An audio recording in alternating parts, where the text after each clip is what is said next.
Alors pour aujourd'hui, on va parler du génie civil. Dans cette vidéo, en fait, on va tout simplement voir c'est déjà quoi lorsqu'on parle du génie civil, quelles sont en fait les possibilités, quels sont les critères pour suivre une formation en génie civil au Cameroun et quelles sont les possibilités de la suivre à l'étranger. On va également voir quels sont les débouchés lorsque tu as fait ta formation en génie civil et enfin quelques conseils pour nos amis qui sont présentement en terminale et qui aimeraient à l'avenir suivre une formation en génie civil. Alors pour commencer, c'est déjà quoi? Lorsqu'on te parle des génies civils, ici en fait, génie civil dans le bâtiment, travaux publics, ici en fait, on pense à l'étude, à la conception, à la réalisation des infrastructures. Ça peut être par exemple un bâtiment, ça peut être une route qu'il faut construire ou ça peut être tout simplement un pont. C'est dit quoi par exemple? Suppose un instant que tu veux construire un bâtiment, un R plus 5, R plus 8 comme ça. Tu ne vas pas te lever un matin, tu vas commencer à lancer des travaux. Il y a plusieurs choses qui doivent être faites. Par exemple, ça serait dit par exemple, on va faire une étude géotechnique du terrain. Est-ce que le terrain sur lequel tu vas construire ton bâtiment peut en fait permettre que ton bâtiment soit là dans 2 ans ou tout simplement ça va s'effondrer? Et en fait, ça, hormis cela, l'ingénieur en génie civil va tout simplement se servir de cette étude pour dire que non, le projet est réalisable. Maintenant, quel est le matériel qu'on va utiliser? Qu'est-ce que ça peut te coûter? Quels sont les plans? Et ainsi de suite. Donc, c'est en fait ça le rôle de l'ingénieur en génie civil. Donc, il cherche l'équipe dont il a besoin pour s'assurer en fait que l'infrastructure, que ce soit le bâtiment, que ce soit la route, soit bien fait et que ça perdure longtemps. Et ainsi, on évite ce qu'on voit très souvent, par exemple, les catastrophes des bâtiments qui se sont écoulés avec des personnes qui sont mortes.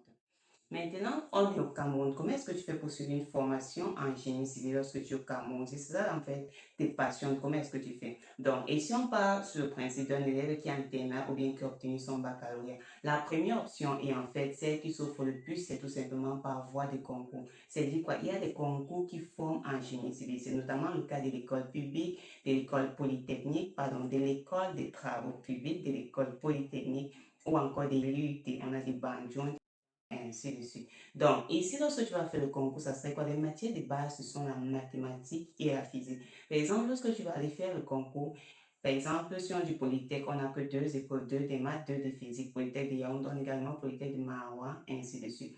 Maintenant, quand tu vas donc faire ton concours, il faudrait donc soit que tu sois en terminale. C'est-à-dire, par exemple, que tu as fait ton baccalauréat en mai et tu composes le concours en juillet, par exemple. Donc là, on va dire que tu fais le concours sous réserve de ton bac. Donc après, tu devras en fait confirmer que tu as bien reçu ton bac ou alors tu as déjà ton bac, ça peut être un bac C, ça peut être un bac D, ça peut être un bac E, ça peut être un bac F4 ou encore un bac anglophone mais équivalent à un bac scientifique. Donc tu peux faire le concours avec le bac. Mais il faut savoir que lorsqu'en termes de concours, il y a généralement, pour certains concours, en fait, il y a une limite d'âge. Par exemple, c'est 29 ans pour UT.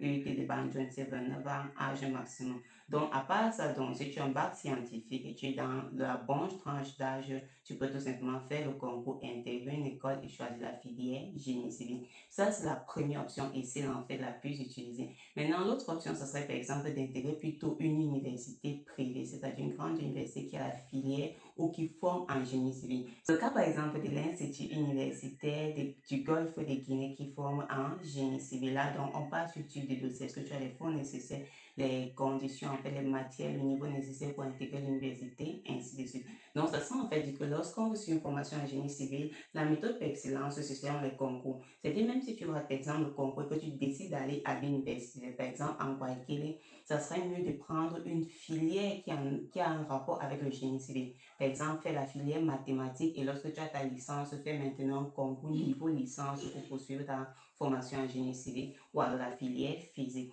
Alors, ça serait dit en fait que principalement, c'est par voie de concours qu'on a plus de chances de faire le génie civil au Cameroun. Mais si on dit concours, qu'est-ce qu'on dit en fait? Par exemple, on veut 300 places pour 1000 ou 2000 personnes qui composent. Il y a vraiment beaucoup d'échecs.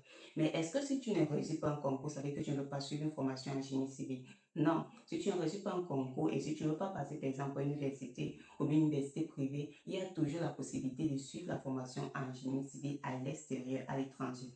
L'avantage, c'est que ce type de formation est généralement plutôt bien accueilli et bien reconnu et parfois c'est bien plus pratique que ce qu'on a dans certaines de nos universités.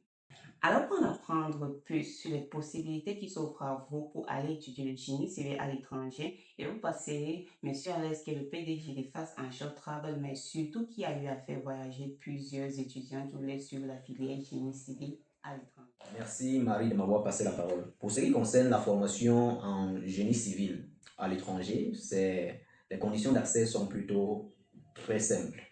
Très simple parce que c'est sur étude de dossier, contrairement au fait qu'au niveau du Cameroun, ce soit sur concours.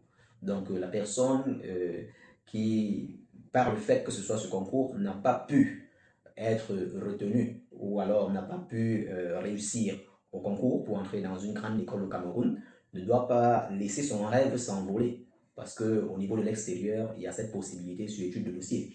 Et l'avantage de l'étude de dossier ici, c'est que cette étude de dossier est faite en fonction des notions de base, c'est-à-dire des matières qui sont très importantes pour le domaine du génie civil. On va par exemple parler de la mathématique, de la physique, de l'informatique et même du dessin technique pour ceux qui font les filières techniques. Alors, lorsque vous avez, par exemple, en vous le rêve d'étudier en génie civil, pour ceux qui ont déjà le baccalauréat, il faut d'abord regarder en vos matières que vous aviez eu à valider, peut-être à votre classe de terminale et aussi même à votre classe de première. Il faut regarder à ces matières-là pour voir est-ce que vous aviez bien validé les matières principales, mathématiques, physique, informatique et dessin technique pour ceux de l'enseignement technique. À partir du moment où vous avez bien validé, c'est-à-dire validé avec une moyenne oscillant entre 60% et 70%, c'est-à-dire entre 13 et 14 dans la majorité de ces matières-là, vous êtes facilement éligible pour être sélectionné, pour postuler pour une demande d'admission en génie civil à l'étranger. Dans n'importe quel pays à l'étranger, ça peut être en Allemagne, ça peut être au Canada, ça peut être en Chine, ça peut être en France, en Belgique, etc. Donc, quel que soit le pays, l'avantage que vous avez, c'est que la même qualité de formation que vous pouvez avoir au Cameroun, vous pouvez l'avoir à l'étranger, même plus, parce qu'au niveau de l'étranger, on a le niveau infrastructure qui est tellement développé. Si on prend l'exemple de la Chine, ils ont atteint un très grand niveau dans le domaine du BTP, du bâtiment et travaux publics. C'est un domaine ce qui concerne exactement le génie civil. Maintenant, pour ceux qui sont encore en classe de terminale cette année scolaire 2025-2026 et qui ont ce grand rêve-là d'étudier dans le domaine du génie civil, de devenir des ingénieurs en génie civil, il faut déjà savoir que les matières comme la mathématique, la physique, l'informatique et le dessin technique sont très très importants en fonction de la filière que vous faites. Ces matières sont très très importantes. Ça veut dire, vous devez vous battre à pouvoir valider ces matières-là avec le minimum de 60% pour la plupart. Le minimum de 60%, c'est-à-dire le minimum de 12. À partir du moment où vous avez validé au moins deux de ces matières principales, surtout la mathématique et peut-être la physique ou le dessin technique, avec au moins ce 12, vous êtes sûr d'être déjà admissible pour postuler, pour candidater dans n'importe quelle école à l'étranger. En tout cas, dans la plupart des écoles à l'étranger. Parce que chaque école a également des conditions spécifiques. Mais les conditions générales, c'est généralement autour de 60%, c'est-à-dire 12. Ainsi dit, après votre formation en génie civil, au niveau du Cameroun, vous pouvez facilement travailler au niveau de la fonction publique, par exemple, le ministère des Transports, le ministère de l'Habitat et du Développement urbain. Au niveau des entreprises privées, vous pouvez par exemple travailler à Razel. Il y a plusieurs entreprises privées, plusieurs entreprises de BTP dans lesquelles vous pouvez postuler, candidater et travailler. Vous pouvez également travailler dans des ONG. On a l'exemple de la Banque mondiale, par exemple, qui finance des projets au niveau du Cameroun et propose ses propres ingénieurs pour la réalisation de ces travaux-là. Ça, c'est juste un exemple. Vous pouvez être votre propre patron, c'est-à-dire vous pouvez être entrepreneur pour ouvrir une entreprise de BTP, ou investir en partenariat avec d'autres entreprises dans le domaine. Donc, il y a comme ça plusieurs débouchés. Maintenant, les conseils que je peux donner à ceux-là qui sont encore élèves en classe de terminale, élèves du secondaire, et qui ont ce rêve-là de devenir des ingénieurs en génie civil plus tard, c'est de savoir que la clé principale, ce sont les matières ou les notions qui sont importantes pour le génie civil. On a parlé de la mathématique, de la physique, de l'informatique et du dessin technique. Ça veut dire si dans votre programme scolaire, ces matières-là sont incluses, vous devez tout faire pour valider ces matières-là de façon régulière avec au moins 12 sur 20.